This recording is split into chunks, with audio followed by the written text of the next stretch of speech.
changing units, working with units in Solidworks, and just doing it as quickly as possible, and understanding that interchanging units while you're doing your sketch part is easily doable and manageable, and you can work between inches, millimeters, and centimeters and switch to another unit without any problems,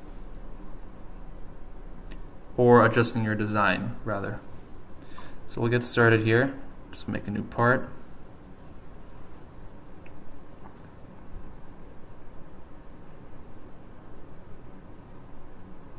Now before I get into the sketch to demonstrate this to you guys, I'll just point out the tool that I'm going to be using. It's just a button really. Over here, click this button, it'll pop up a little window where you can choose your unit settings. Right now it's at millimeters. I'll put it in inch because I feel like it, but you can also go into the the unit settings for the entire SolidWorks system. You can change, precision and decimals, whether you want fractions and various other things. So this button right here in the bottom right corner, make it your friend.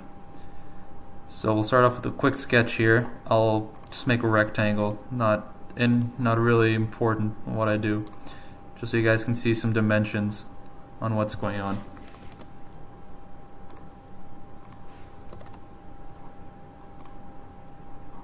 Now I will exit the sketch, and you guys will notice that when I click on it, you can see that it's 10 inches across by 5 inches.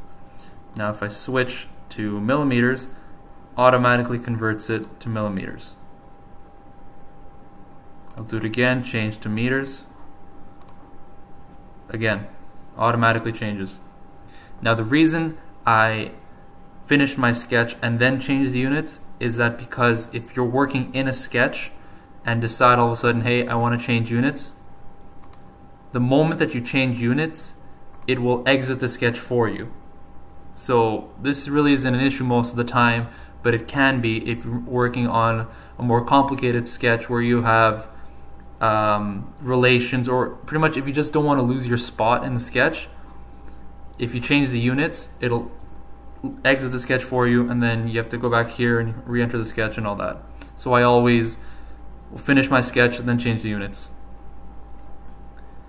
So that's it for that, and if you guys want any other topics covered, I'll be more than willing to do that. Just send me a message on topics you want covered. Anything, it doesn't even have to be parts and assemblies, it can be simulation, anything you guys want. Alright, thank you, that's it.